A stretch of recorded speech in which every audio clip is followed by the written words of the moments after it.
मनसेबा संपूर्ण पवार कुटुंब प्रचार सुरू करत आहात.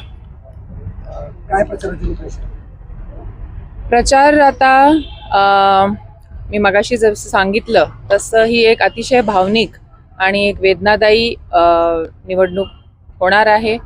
आम्ही सर्वजण जरी तुमच्या समोर कॅमेऱ्याच्या समोर आलेलो नसलो तरी आम्ही गाठीभेटी घेतोय, सर्वांना घरी जाऊन भेटतोय, सर्व कुटुंबांची चर्चा करतोय. आणि गेल्या आठवड्यापासून तुम्ही पाहिलेलं आहे जय, युगेंद्र, पार्थ सगळेच उतरलेले आहेत. परवापासून रोहित पण आलेला आहे आणि सगळेच कुटुंबीय, सगळेच आम्ही फॅमिली मेंबर्स आम्ही या निवडणुकीमध्ये सहभागी झालेलो आहोत. आणि एक आमच्यावरती हा संस्कार आहे, पवार साहेबांचा संस्कार आहे की कधीही कुठेही काही अडचण येऊ किंवा एक संकट येऊ किंवा कोणाला मदत हवी असेल तर आपण सर्वांनी तिथे एकजुटीने उभं राहिलं पाहिजे आणि कुटुंबाच्या पाठीशी खंबीरपणे राहिलं पाहिजे. कुटुंब एकत्र दिसतंय तसं पक्षाचं विलिनीकरण किंवा मग कार्यकर्त्यांची अडचण होते. प्रत्येक वेळेस कुटुंब एक दिसतं पण कार्यकर्त्यांची बऱ्याचदा अडचण होते. या सगळ्यात बाजू कोणाची घ्यायची? मला असं वाटतंय दादा वेगळे आहेत का, साहेब वेगळे आहेत का, दोघेही एकच आहेत. शेवटी दोघांचंही रक्ताचं नातं आहे. आता तुम्ही ठरवा कोणाची बाजू घ्यायची आणि कोणाची नाही घ्यायची. मला असं वाटत नाही आपण एक त्याच्यामध्ये काय दुजाभाव केला पाहिजे. दादा देखील तेवढेच प्रिय आहेत जेवढे साहेब आहेत. आणि आज जे पवार कुटुंबीय पाहताय तुम्ही, दादांच्या प्रेमासाठी, प्रेमापोटी आम्ही आज इथे सर्वजण आलेलो आहोत. त्याच्यामुळे हे तर्क वितर्क किंवा काही मतभेद आहेत हे सगळं बाजूला ठेवून मनभेद आम्ही कधीही आमच्यामध्ये आणणार नाही आणि यापुढे देखील त्याची काळजी घेऊ. सध्या उन्हाळ्याचे दिवस आहेत, मग मतदार घरातून बाहेर पडायला थोडीशी कामगिरी करतायत. मतदार घरापासून बाहेर काढून त्यांना बूथपर्यंत आणण्यासाठी कार्यकर्त्यांच्या माध्यमातून कसे नेमके त्या ठिकाणी प्रयत्न केले? नक्कीच. आता खरं तर ह्या ज्या गाठीभेटी आम्ही जे करतोय हे बारामतीकरांना मतदान करा हे सांगण्यासारखे बारामतीकर नाही आहेत. बारामतीकर सुज्ञ आहेत, त्यांना माहिती आहे योग्य वेळेला कोणता योग्य निर्णय घ्यायचा आहे. आज तुम्ही माझ्या बरोबर पाहताय दादांचे असंख्य कार्यकर्ते देखील, जीवाभावाचे कार्यकर्ते या निवडणुकीमध्ये दिवस रात्र कष्ट घेतायत, मेहनत घेतायत.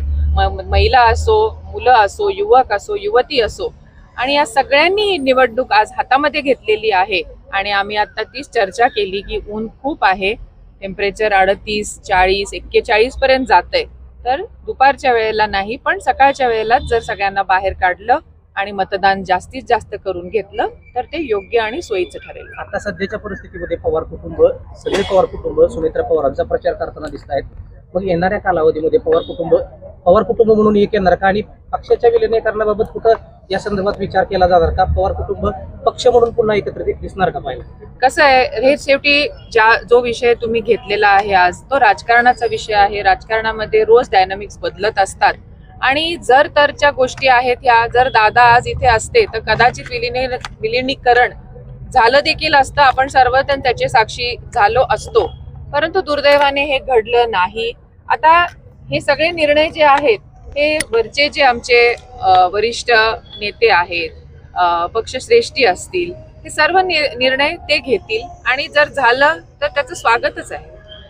तुमच्या निगडीत एक प्रश्न आहे की जे जळूचे येथील गट नंबर 138 आहे पीटी गांधी यांचा, या पीटी गांधींच्या जमिनीच्या बाबत आपलं नाव येतंय की तुम्ही बेकायदेशीरपणे त्यांचा ताबा घेताय?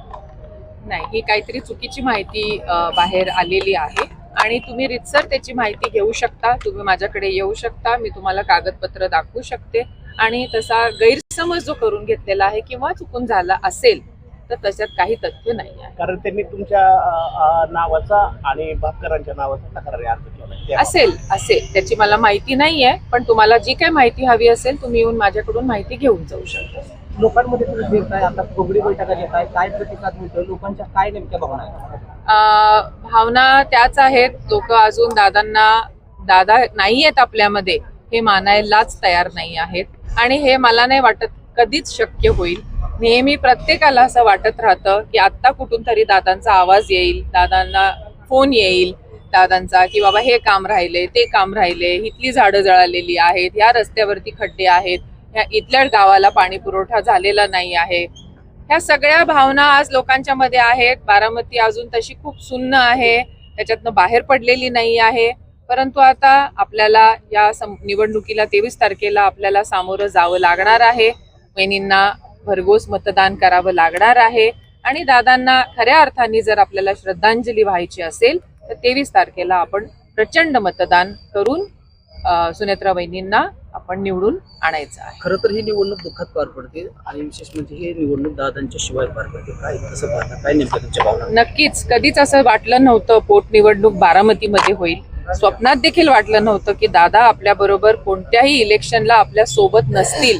ही भावना कधीच मनात आलेली देखील नव्हती आणि नक्कीच आज दादांची खूप आठवण येते आणि एक मनात तीच भावना आहे की जे काय घडलं ते घडायला नको होतं आणि दादा परत यावे, आपल्यामध्ये यावे हीच मनापासून